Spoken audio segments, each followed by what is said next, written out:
तो स्वागत है आप सभी लोगों का हमारे टारगेट गुरुकुल के ऑनलाइन लर्निंग प्लेटफॉर्म पे।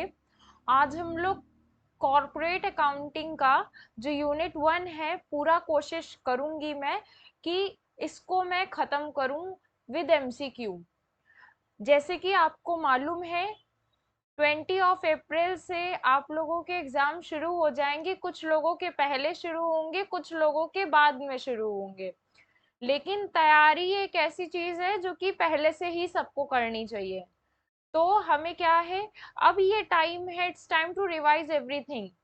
मैंने अपने जो रेगुलर लेक्चर्स थे उसमें काफी सारे वीडियोस और ये सारी चीजें, जो रिकॉर्डेड सेशंस थे उसमें काफी इन डेप्थ में पढ़ाया है।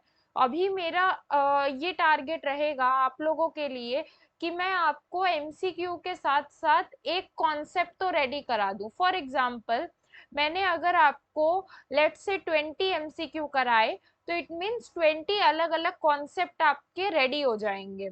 तो अगर आप चैनल पे नए हैं तो इसको सब्सक्राइब करें, और अगर आप चैनल पे एग्जिस्टिंग व्यूअर हैं तो आप इसको लाइक कीजिए और कमेंट कीजिए और अपने दोस्तों के साथ में शेयर कीजिए, क्योंकि यहाँ पे रेगुलर मैनर में पूरी मैं कोशिश करूंगी कि मोस्ट ऑफ इम्पोर्टेंट टॉपिक्स के एमसीक्यू मैं करवा दूं। ठीक है, एमसीक्यू मैं करवा दूं। दूसरी चीज ये रहेगी, लाइक जैसे कि मुझे अगर ऐसा लगेगा कि कोई एक ऐसा टॉपिक है जो कि मोस्ट मोस्ट मोस्ट इम्पॉर्टेंट है, तो उस केस में मैं पूरा ट्राई करूंगी कि वो टॉपिक को आपको पूरा रिवीजन कराऊं। लाइक जैसे कि unit 1 most most most important है, तो यूनिट 1 जो कि बहुत ज्यादा इम्पोर्टेंट है, तो इसका कवरेज जो है वो आपका इंटायर पूरा जितना भी आपका क्वेश्चन पेपर आने वाला, उसका 20% का पोर्शन जो है वो आपका एमसीक्यू इसी यूनिट से आएगा। इसीलिए मैं कह रही थी कि इस यूनिट को आपको एग्जाम के कुछ दिन पहले भी रिवाइज करना है। बाकी कोई यूनिट आप उसमें कोई टॉपिक अगर मिस करते हो तो कर सकते हो, लेकिन ये एक ऐसा टॉपिक है यूनिट 1 में जिसको कि आप स्किप नहीं कर सकते हो, आपको सारी चीजें पढ़नी पड़ेगी। तो लेट्स से कि हम पूरी कोशिश करेंगे कि आपको पूरा का पूरा जितना भी चीजें हैं वो सब मैं आपको बता पाऊँ, कोई भी ऐसी चीज ना रहे मुझसे कि जो मिस आउट हो जाए। ठीक है, विदाउट एनी वेस्टिंग टाइम चलिए स्टार्ट करते हैं। राइट, तो जैसे कि देखो, अब यूनिट 1 में आपका, ओके, यूनिट 1 में आपका क्या, मीनिंग ऑफ और kinds of share, issue and for feature, हम एकदम अच्छे से देखेंगे और इसके एमसीक्यू सॉल्व करेंगे। ठीक है, okay. Accounting for share capital, तो देखो शेयर कैपिटल के बारे में क्या बातें हैं जो कि आपको ध्यान में रखनी है। कंपनी फंड रेस करने के लिए जो है शेयर अलॉट करती है और लोग उनके शेयर खरीदते भी हैं। ठीक है, क्यों खरीदते हैं?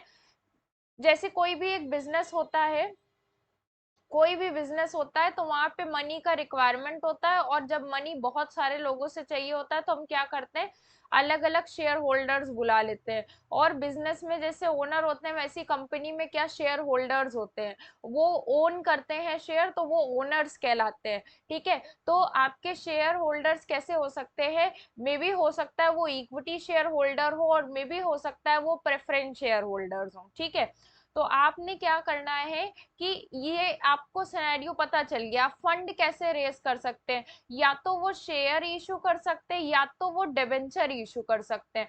डिबेंचर इज लाइक कि इंटरेस्ट बदले में आपको मिलेगा, और शेयर इज लाइक आपको डिविडेंड बदले में मिलेगा। ठीक है, कोई कंफ्यूजन नहीं रखना, बस सुनते जाओ कि मैं क्या बताना चाह रही हूँ। अब ये कहाँ से आपका जो है गवर्न होगा? कंपनीज एक्ट 2013 के अकॉर्डिंग सारे प्रोविजन जो कि लगते हैं। अब कंपनी की डेफिनेशन कहाँ पे दी गई है? कंपनी की डेफिनेशन दी गई है सेक्शन 2 सबसेक्शन 20 में। यहाँ पे कंपनी की डेफिनेशन दिया हुआ है। ठीक है, और जो हम लोग अभी पढ़ रहे हैं वो सेक्शन 2 सबसेक्शन 43 में दिया गया है। ठीक है, तो हमने अभी ये पढ़ना है। अब हम शेयर के बारे में पढ़ते हैं कि शेयर है क्या।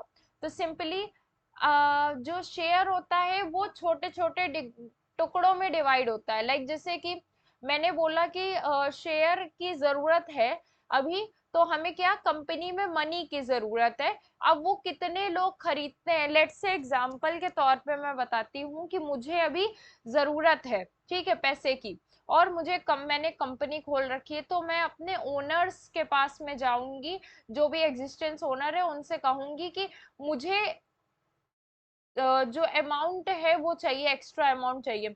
तो वो लोग बोलेंगे ठीक है, आप शेयर इशू कीजिए, जितने लोगों के एप्लीकेशन आएंगे वो मनी हमारे पास में रेज हो जाएगा, फिर हम उस कंपनी का यूज करेंगे, उस फंड का यूज करेंगे, फिर हम उनको डिविडेंड दे देंगे, विच इज सिंपल मेथड। ठीक है, तो अभी ये सारी चीजें कैसे मुझे पता चली कि हम शेयर भी इशू कर सकते हैं। लिस्टेड कंपनी है, अनलिस्टेड कंपनी है, प्राइवेट है, पब्लिक है। पब्लिक कंपनी है तो ट्रांसफरेबिलिटी ऑफ शेयर होगा, लेकिन अगर प्राइवेट है तो ट्रांसफरेबिलिटी ऑफ शेयर नहीं पाया जाएगा। तो अगर कंपनी के हम कुछ फीचर्स देखें तो इसके कुछ स्पेशल फीचर्स हैं, लाइक जैसे कि body corporate, separate legal entity, limited liability and perpetual succession, common seal, transferability of share, may be और मे बी शिप। ठीक है, अब देखो, ये हमारी जो कंपनी होती है ऑलवेज, इस कंपनी को याद करने का की क्या है, ठीक है, आपकी जो कंपनी के फीचर्स हैं वो टॉप क्लास की कंपनी होनी चाहिए, आपकी टॉप क्लास की कंपनी होनी चाहिए। मैम ये टॉप क्लास क्या है? जब बच्चे रेगुलर क्लास लेते तब मैं उनको बताती हूँ कि टॉप क्लास क्या है। पहली चीज, जो कंपनी होती है वो हमारी टॉप क्लास की ऐसे होती है, टी फॉर ट्रांसफरेबिलिटी होती है। अगर आपका जो शेयर है वो पब्लिक कंपनी में आईपीओ के द्वारा आया है, तो उसके पास में, उन शेयर होल्डर्स के पास में राइट होता है कि वो अपने शेयर दूसरे को ट्रांसफर कर सकते, तो ट्रांसफरेबिलिटी होती है, बट प्राइवेट में नहीं होती है। ओ फॉर आपके पास में जो है ऑब्जेक्ट होना चाहिए किसी भी कंपनी को स्टार्ट करने के लिए, ठीक है। And then P for perpetual succession होना चाहिए, परपेचुअल सक्सेशन, लाइक जैसे कि आपका परपेचुअल सक्सेशन कैसा हो गया, जैसे कि सेपरेट लीगल इंटिटी में होता है आपका परपेचुअल सक्सेशन, लाइक जैसे कि कंपनी को अलग समझा जाता है, कंपनी के जो एम्प्लॉय उनको अलग समझा जाता है, ठीक है। और कंपनी में जो रहने वाले एम्प्लॉयज हैं, अगर कोई भी ऐसा कोई फ्रॉडलेंट एक्टिविटी करते हैं तो जो कंपनी के मैनेजर्स होते हैं, जो मैनेजमेंट टीम होती है, वो उनके ऊपर तहकीकात बैठा सकती है। तो परपेचुअल सक्सेशन होना चाहिए कि मतलब कंपनी अलग, कंपनी के मैनेजर्स अलग, कंपनी अलग, कंपनी के मैनेजर्स अलग। ये ऐसा मैं क्यों कह रही हूँ, मान लो जैसे कि अगर कोई मैनेजर ऐसा हो गया कि अनेबल टू डू वर्क, ठीक है, या फिर कोई भी ऐसा एम्प्लॉय हो गया जो कि काम नहीं कर पा रहा है, तो क्या उसके नहीं काम कर पाने की वजह से हमारी कंपनी ठप पड़ जाएगी? तो आंसर इज नो, हमारी कंपनी जीवन पर्यंत तक चलती रहेगी। सी फॉर, सी फॉर आपका जो है बॉडी कॉर्पोरेट्स आएगा, तो ये कॉर्पोरेट आएगा, ठीक है। लाइक जैसे कॉर्पोरेट का क्या मतलब है कि कंपनी एक कॉर्पोरेट होती है, एक एक कंपनीज एक्ट के तहत वो तैयार करी गई है, ठीक है। And then L for limited liability होता है, ठीक है, लिमिटेड लाइबिलिटी होती है। अब लाइबिलिटी का क्या मतलब है, जब पार्टनरशिप करते हैं तो वहां पे साझा में सारी चीजें करते हैं, तो वहां पे आपकी लाइबिलिटी अनलिमिटेड होती है, बट जो यहाँ कंपनीज में है वो उनके अनपेड शेयर तक के अमाउंट तक, वो अमाउंट जो है आपका लाइबिलिटी होता है, उसके अलावा और कोई लाइबिलिटी नहीं होती है, ठीक है। ए फॉर आपका आर्टिफिशियल हो जाता है। आर्टिफिशियल का क्या मतलब है, कंपनी किसी भी नेचुरल पर्सन नहीं कही जाएगी, वो आर्टिफिशियल है। लाइक जैसे कंपनी का कहीं भी जन्म नहीं हुआ है, वो आर्टिफिशियल है। S for separate legal entity, separate legal entity का क्या मतलब है कि कंपनी एक डिस्टिंक्ट फॉर्म है और जो उसके मेंबर है वो अलग है, ठीक है। तो यहाँ पे कैसे कि कंपनी के नाम से आप बैंक अकाउंट खोल सकते हैं, कंपनी के नाम से आप किसी के ऊपर मुकदमा भी कर सकते हैं। और एस फॉर कैन बी स्यू और कैन नॉट बी स्यू, ठीक है, आप किसी भी दूसरी कंपनी जो है वो अपने ही नाम से मुकदमा कर सकती है, किसी और के ऊपर मुकदमा कर सकती है अगर वो चाहे तो, ठीक है। अब मैं आपको इतनी जल्दी इसलिए पढ़ा रही हूँ क्योंकि मुझे ऐसा लगता है कि जो है ये टॉपिक्स मैं आपको रिवीजन के तौर पे पढ़ा रही हूँ, तो इसको मुझे जल्दी वाइंड अप करना चाहिए, ठीक है। देन काइंड्स ऑफ कंपनी, अब काइंड्स ऑफ कंपनी कैसे हो सकती हैं, लाइक जैसे कि आपके limited by share, company limited by share कैसे हो जाती है कि कंपनी, कुछ कंपनीज ऐसी होती हैं जिनका की लिमिटेशन तय होती है कि उनकी जो लाइबिलिटी है वो लिमिटेड बाय शेयर ओनली रहेगी, उनके ऊपर कोई भी पर्सनल लाइबिलिटी को लाइबल नहीं किया जाएगा, सिर्फ जितना शेयर है उतने तक ही रखा जाएगा। फॉर एग्जाम्पल किसी का 60% शेयर ओन कर रखा है, किसी ने 40% ओन कर रखा है, कभी लाइबिलिटी पे करने की बात आएगी तो जो 40% होल्ड कर रखा है उससे आप 50% अमाउंट की डिमांड नहीं कर पाओगे, लिमिटेड बाय शेयर।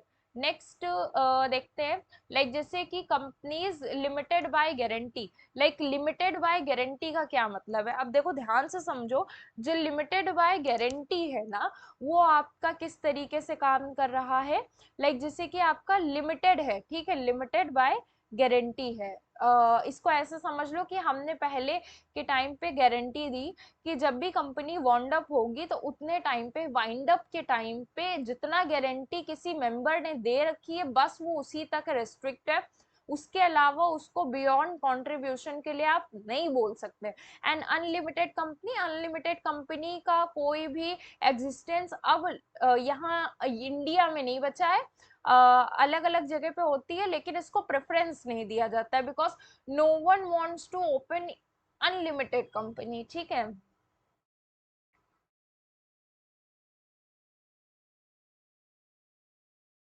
अब देखो, अब मेंबर्स के हिसाब से अगर देखें तो हमारे पास में पब्लिक कंपनी है, प्राइवेट कंपनी है, वन पर्सन कंपनी है। वन पर्सन कंपनी की ही तरह प्राइवेट कंपनी है, ये वन पर्सन बाद में आई है, इसको सेक्शन 262 में डिफाइन करा गया। प्राइवेट कंपनी के पास में ट्रांसफरेबिलिटी ऑफ शेयर नहीं होता है, और इसमें एटलीस्ट 2 पर्सन होने चाहिए, ठीक है, मिनिमम, और मैक्सिमम कंपनीज है कि 200 मेंबर्स इनके हो सकते हैं, ठीक है। पब्लिक कंपनी में an numbers of maximum numbers में मेंबर्स हो सकते हैं, और आपके मिनिमम मेंबर्स जो है 7 होने चाहिए, तो आप पब्लिक कंपनी खोल सकते हो। और इनका जो होता है ट्रांसफरेबिलिटी ऑफ शेयर का फीचर पाया जाता है कि आप ट्रांसफर कर सकते हो, ठीक है। और ये चाहें तो अपना जो पब्लिक कंपनी है अगर वो उनका ज्यादा टर्नओवर हो सकता है तो वो आईपीओ भी निकालते हैं, ठीक है। और पब्लिक कंपनी हमेशा ही आईपीओ निकालती है, पब्लिक कंपनी जो होती है वो हमेशा आईपीओ निकालती है। प्राइवेट कंपनी के ऊपर प्रोहिबिटेड होता है, बट पब्लिक जो होती है वो आपकी आईपीओ निकालती है, which is initial public offer. एक एमसीक्यू यहीं से बन गया, आईपीओ का फुल फॉर्म बताओ, initial public offer, and then FPO का फुल फॉर्म बताओ, follow up public offer. Like एक बार अगर किसी कंपनी ने आईपीओ निकाला है तो वो अगली बार एफपीओ निकालती है उसी के रेफरेंस में, ना कि आईपीओ निकालती, बिकॉज आईपीओ एक ही बार निकलता है कंपनी का, ठीक है। जैसे आपने बहुत दफा सुना होगा एलआईसी का आईपीओ आया था अभी 2021 में, और फिर उसके बाद में उसके एफपीओ आते हैं, अभी आईपीओ नहीं आया, ठीक है। फिर रिलायंस का आईपीओ आया था एक बारी, ठीक है। तो ये अलग अलग तरीके से आपको आईपीओ दिखते रहते हैं, अगर आप ट्रेडिंग करते हो तो आपको ये सारी चीजें मालूम होंगी, ठीक है। Categories of share capital, like जैसे कैटेगरीज कैसी है, आपको ये याद करना है, कैसे याद करना है मैं बताती हूँ। कैटेगरीज ऑफ शेयर कैपिटल को याद करने का सबसे अच्छा जो की वर्ड मैंने बनाया था वो था, इसको ऐसे करूँ, अ,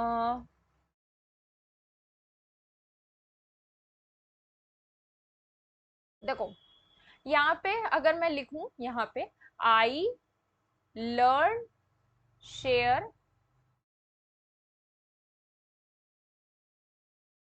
कैपिटल,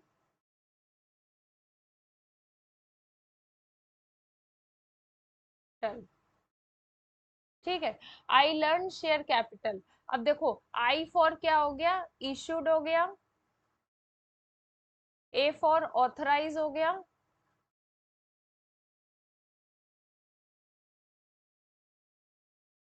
ठीक है, पी फॉर पेड अप हो गया,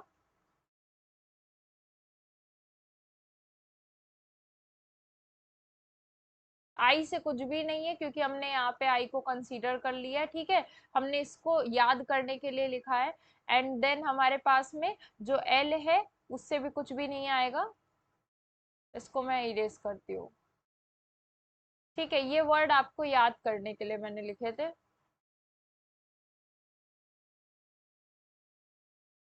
एस फॉर सब्सक्राइब,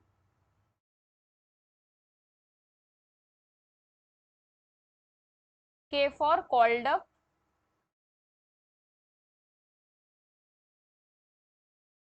ठीक है, ये आपका रेडी हो गया। अब इसको थोड़ा सा क्रोनोलॉजी में पढ़ लेते हैं। सबसे पहले ऑथराइज कैपिटल आता है, फिर आपका जो आता है इशूड कैपिटल आता है। आउट ऑफ ऑथराइज कैपिटल कुछ पार्ट इशू करती है company, then out of issue में कुछ एक पार्ट ऐसा होता है सब्सक्राइब होता है। फिर जो सब्सक्राइब्ड हो गया अमाउंट उससे कुछ ऐसा कैपिटल होता है जो कि कॉल्ड अप के लिए बुलाया जाता है। जब कॉल्ड अप पे बुलाते तो लोग पैसा लेके आते तो हम पेड अप बोल देते हैं उसको। जब पेड अप कैपिटल आपकी हो जाती है तब ये कंप्लीट हो जाता है, ठीक है। तो authorise, issued, share, called up, subscribe, called up और paid up capital.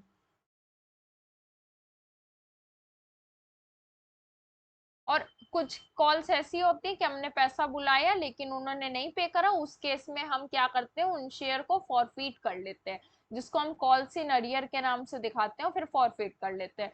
Authorise capital का वो पार्ट जो कि इशू करा गया है, अगर इशू करा गया है तो डेफिनेटली वो सब्सक्राइब्ड हो जाएगा। जब सब्सक्राइब हो गया, अगर फुल्ली सब्सक्राइब हो गया तो आपका तो बल्ले बल्ले, तब तो आपको कोई भी एंट्री एक्स्ट्रा नहीं करनी पड़ेगी। लेकिन अगर अनइशू पार्ट है, अबाउट इशूड नहीं है, अनइशूड है, तो वहां पे आपको क्या है, यहाँ पे आपको वो एप्लीकेशन रिजेक्ट करना पड़ेगा क्योंकि अनइशूड कैपिटल है ना, वो इशूड नहीं हुई।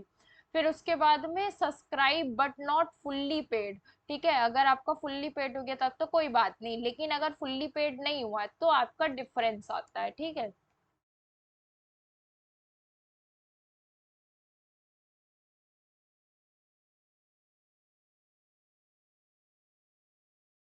अब देखो, अब आपके शेयर्स क्या क्या होते हैं, देखो, जो इक्विटी शेयर होल्डर होता है वो आप उसको ऑर्डिनरी शेयर भी बोलते हो, और आप इसको क्या बोल सकते हो, कॉमन स्टॉक।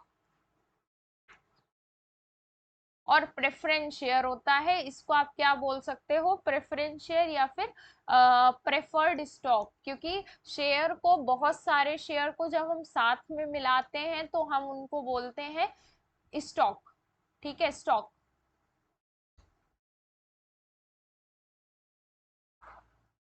प्रेफरेंस शेयर वो शेयर्स होते हैं जो कि आप प्रेफर करते हो, लाइक जैसे कि जब भी डिविडेंड का पेमेंट करा जाएगा तो वो इक्विटी शेयर होल्डर्स के पहले करा जाएगा और एक सर्टेन परसेंटेज डिविडेंड दे दिया जाता है, तो वो प्रेफरेंस शेयर होल्डर्स होते हैं। कहाँ पे डिफाइन करा गया है इसको, सेक्शन 43 में डिफाइन करा गया है, याद रखेंगे, एमसीक्यू के लिए इंपॉर्टेंट रहेगा।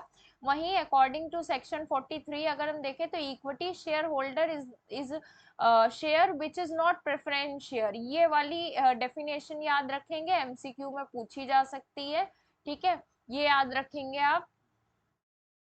इक्विटी शेयर होल्डर्स आप कंपनी के मालिक होते हैं, ठीक है, कंपनी के मालिक होते हैं। अब बात करेंगे शेयर इशू कैसे करते हैं।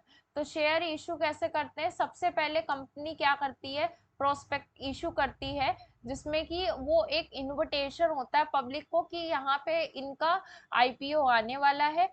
फिर एप्लीकेशन रिसीव्ड होते हैं, ये जस्ट लाइक का एडमिशन, जब आपको एडमिशन देना होता है तो आप उसका कैटलॉग जारी करते हो, फिर ब्रोशर जारी करते हो, फिर वहां पे लोग ब्रोशर देखते हैं और एप्लीकेशन भरते हैं, जस्ट लाइक दिस, ठीक है, रिसिट और एप्लीकेशन, देन आपका अलॉटमेंट ऑफ शेयर, फिर आपको शेयर अलॉट हो जाता है। और बाद की कहानी आप जानते हो, अगर आपको मिनिमम सब्सक्रिप्शन मिला है, मिनिमम सब्सक्रिप्शन आपके पास में होना चाहिए, ठीक है, कंपनी चाहती है कि उसको मिनिमम सब्सक्रिप्शन मिले। फिर बाद में आपकी अकाउंटिंग ट्रीटमेंट आती है, जब आप एप्लीकेशन लेते हो तो आपके पास में फर्स्ट ऑफ ऑल पैसा आता है, जस्ट लाइक अ एग्जाम, जब आपने बीकॉम में अपने एडमिशन लिया था तो आपने पहले कॉलेज का ब्रोशर देखा था, फिर उसके बाद में उनका एप्लीकेशन फीस भरा था। वो just entry like this, bank account debit to share application account, done.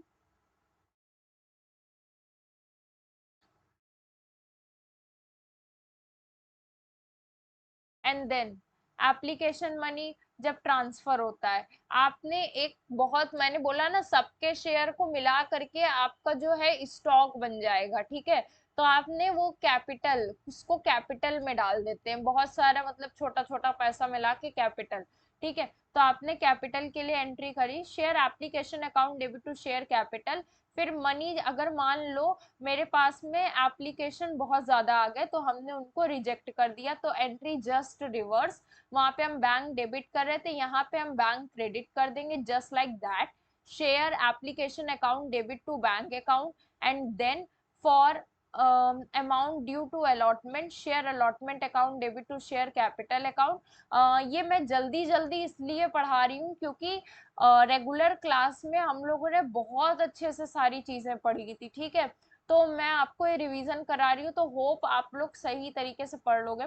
Otherwise अगर आपको कुछ नहीं समझ में आता है तो आप वापस से कमेंट करोगे कि मैम हमको ये पर्टिकुलर एंट्री नहीं समझ में आई है, सो दैट मैं आपको पढ़ा सकूं। और दूसरी चीज है, कोई डाउट आएगा तो आप व्हाट्सएप को ज्वाइन करोगे, लिंक आपको डिस्क्रिप्शन में मिलेगा, उससे आप मुझसे कनेक्ट हो सकते हो और मुझसे पूछ सकते हो कि क्या आपको समस्या आ रही है रिगार्डिंग दिस, ठीक है। नेक्स्ट एंट्री करते हैं, शेयर एप्लीकेशन अकाउंट डेबिट। अगर मान लो कभी भी आपको एप्लीकेशन मनी एक्सेस मिल गया और आपको मालूम है कि हम उसको एडजस्ट कर सकते हैं, तो आप उसको एडजस्ट करोगे शेयर अलॉटमेंट में, जस्ट लाइक दैट। कि शेयर एप्लीकेशन के बाद हम एंट्री किसकी करते हैं, अलॉटमेंट की करते हैं।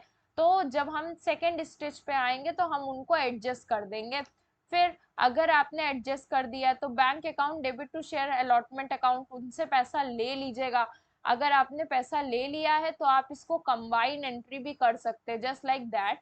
Share application account debit share allotment account और टू बैंक अकाउंट, आपने एंट्री ये कर दी, ठीक है। इसमें कोई कंफ्यूजन किसी को भी हो तो बताएं आप लोग, ठीक है।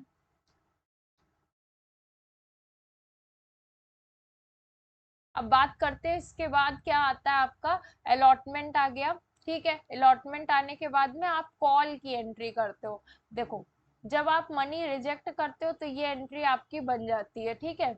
लेकिन जब आप कॉल की एंट्री करते हो, अगर मान लो सारी चीजें सही चल रही, तो अलॉटमेंट के बाद आता है एक ऐसा रोल जो कि कॉल का होता है। तो कॉल क्या होता है कि आपको बुलाया जाता है, कैसा कि कॉल का मनी शुड नॉट एग्जिट 25%, उससे कम का ही अमाउंट होता है, क्योंकि हम अलॉटमेंट के टाइम पे और एप्लीकेशन के टाइम पे उतना अमाउंट ले चुके होते हैं, ठीक है। फिर अगर आपका वापस से पैसा बचा है तो आप 2 महीने के अंतर्गत एक कॉल और बुला सकते हो। तो याद रखेंगे एमसीक्यू के लिए 2 कॉल्स आप बुला सकते हो, ठीक है। तो आपने क्या करना है, 2 महीने के अंतराल में बुलाना है, ठीक है, या फिर कम से कम 1 महीने के अंतराल में। एंट्री कैसे करते हैं, share call account debit to share capital account, और जब आपको पैसा रिसीव्ड होता है सिंपली जो पैसा आता है हम उसको डेबिट करते हैं, तो bank account debit to share call account, ठीक है। ये क्वेश्चन करने का आपको कोई रिक्वायरमेंट नहीं है, क्योंकि रेगुलर क्लास में मैं पूरे के पूरे क्वेश्चन ढंग से करा चुकी हूँ, आप लोग उसको रिफर करोगे। और दूसरी चीज ये है कि अभी आपका एमसीक्यू पैटर्न है, तो एमसीक्यू पैटर्न में मोस्ट प्रोबेबल जब भी आप लोग क्वेश्चन करते हो तो वो आपको, अगर आपको इन डेप्थ नॉलेज है तो आप एमसीक्यू सॉल्व कर लोगे, और बहुत बड़े बड़े लार्ज क्वेश्चन नहीं आते हैं इलस्ट्रेशन के।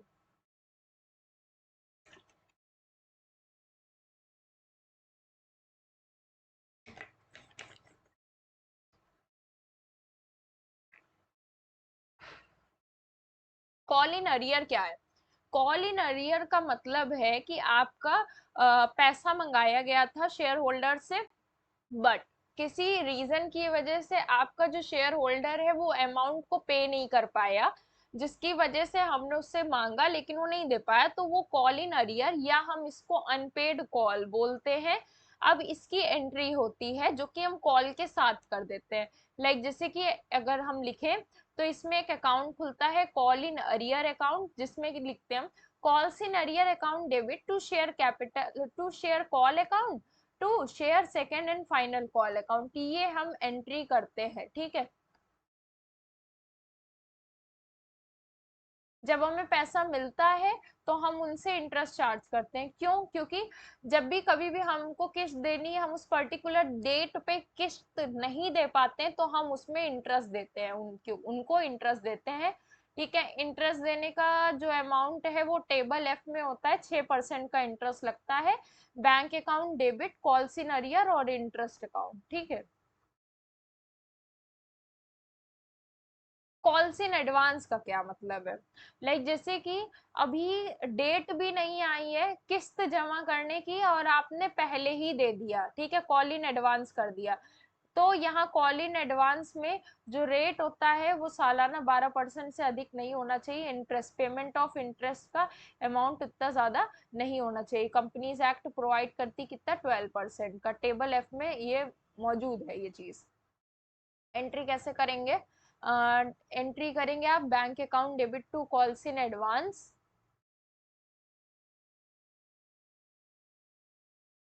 ठीक है, and on the due date calls in advance adjust करना है अगर आपको, तो पर्टिकुलर कॉल में कर देते हो। कैसे?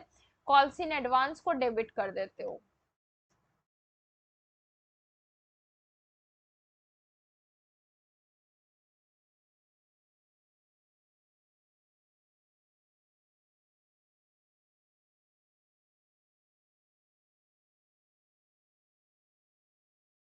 जब इंटरेस्ट को पे करते हो तो आप इंटरेस्ट देखो, इंटरेस्ट अकाउंट को आप क्या करोगे, ये आपका क्या है, इंटरेस्ट आपका एक्सपेंसेस में आएगा। ठीक है, और नॉमिनल अकाउंट तो ये डेबिट हो जाएगा।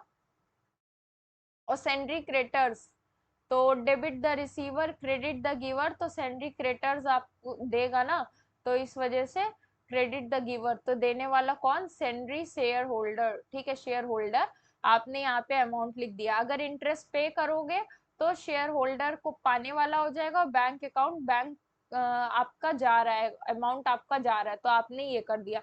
ड्यू करते टाइम में और पे करते टाइम में रिवर्स एंट्री चलेगी। ठीक है,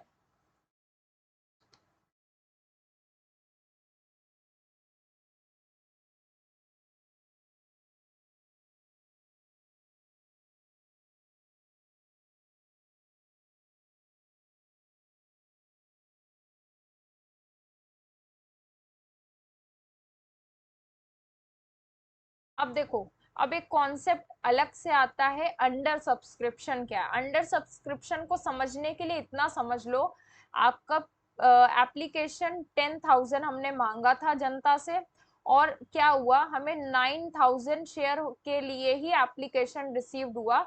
1,000 जो हो गया वो आपका शॉर्ट कमिंग हो गया, वो आपका अंडर सब्सक्रिप्शन हो गया। ठीक है, ओवर सब्सक्रिप्शन क्या होता है? ओवर सब्सक्रिप्शन में जो होता है आपका जो अमाउंट होता है, लाइक जैसे ओवर सब्सक्रिप्शन, इसमें क्या है, आपका 10,000 शेयर के लिए एप्लीकेशन मांगा था, आपके पास में 12,000 आ गया। ठीक है, अब ये अमाउंट आने के पे आपका 2,000 एक्स्ट्रा हो गया। यू हैव टू ऑप्शन, या तो आप इसको अलॉटमेंट में एडजस्ट करेंगे, और या फिर क्या करेंगे, रिफंड कर देंगे। अगर अलॉटमेंट में एडजस्ट करेंगे तो भी दो मेथड आते हैं, या तो प्रोराटा बेसिस पे करिएगा, और प्रोराटा अगर नहीं है तो आप इसको कैसे कर सकते हैं, आप इसको अलॉटमेंट में आप इसको कैसे कर सकते हैं, अलॉटमेंट में जो है आप इसका अमाउंट खोल सकते हैं और उसे वहां पे एडजस्ट कर सकते हैं। ठीक है, प्रोराटा और एडजस्टमेंट दोनों साथ में कर सकते हैं। ओके, प्रोराटा करेंगे तो उसमें आपको रेशियो आने चाहिए। ठीक है, रेशियो निकाल के करते हैं हम उसमें। अच्छा, अब जैसे कि मैंने कहा था मैं एमसीक्यू कराऊंगी।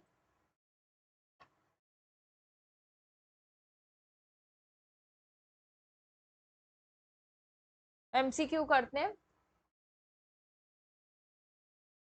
ठीक है, इक्विटी शेयर होल्डर कौन होते हैं? Simple, equity share holder owner होते हैं हमारे कंपनी के, ठीक है। ये एमसीक्यू आपका आ सकता है। नॉमिनल शेयर कैपिटल क्या होता है? तो नॉमिनल शेयर कैपिटल जो होता है उसको ऑथराइज कैपिटल भी बोलते हैं। अब बस ये ऑप्शन से ही सॉल्व हो जाएगा। ऑथराइज कैपिटल क्या? That part of authorise capital issued by the company, ठीक है। तो ये आपका ऑप्शन 1 ठीक हो जाएगा। Interest on call arrear charge by table F, table F के अकॉर्डिंग कितना इंटरेस्ट आप चार्ज कर सकते हैं? 6% चार्ज कर सकते हैं। Money received in advance share holder before it actually called up director is, ठीक है। तो आपका क्या हो गया? आपका मनी जो है वो एडवांस में ही रिसीव्ड हो गया है, जो कि actually called up by director के द्वारा, ठीक है। तो आप उसको क्या करेंगे? सिंपली जो हम एंट्री करते हैं वो आपकी करते हैं, डेबिट करते हैं, ठीक है। डेबिट, और फिर उसके बाद में हम उसके बाद में क्या लिखते हैं? शेयर होल्डर्स के अकाउंट में जाता है, ठीक है। तो debtors debited to calls in advance account.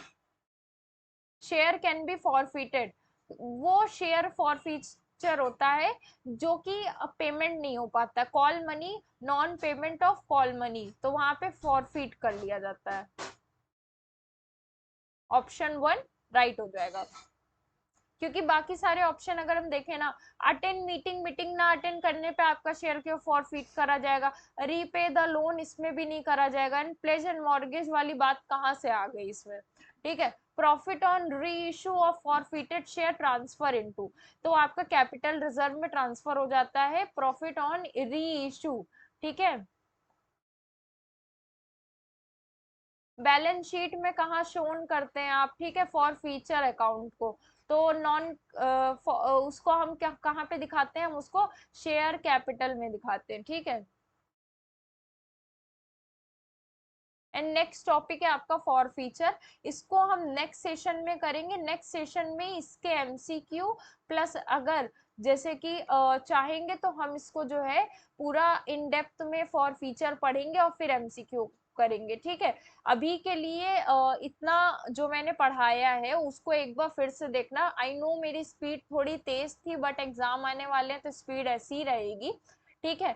आपने कुछ नहीं करना है, आपने एक बार लेक्चर को ध्यान से सुनना, वापस से देखना, कुछ नहीं समझ में आप कमेंट सेक्शन में लिखो, मुझे कमेंट सेक्शन में मैं आपकी क्वेरी को सॉल्व करूंगी, ठीक है। तो अभी के लिए आप लोग जैसे भी स्टडी कर रहे हो वो सारी स्टडी आपको ढंग से करनी है, और आपको इतना ध्यान रखना है कि जब भी आप स्टडी करो एमसीक्यू जरूर सॉल्व करो। एक कॉन्सेप्ट के बाद में एक टाइम ऐसा आता है जिसमें कि आपको एमसीक्यू सॉल्व करते रहना चाहिए, ठीक है। तो this is all about from my side. अब नेक्स्ट सेशन में हम लोग कॉर्पोरेट अकाउंटिंग के आगे का पढ़ेंगे, ठीक है। अगर चैनल पे नए हैं सब्सक्राइब कीजिएगा, और अगर चैनल पे एग्जिस्टिंग व्यूअर है तो आप उस वीडियो को शेयर कीजिएगा, ठीक है। Thank you so much.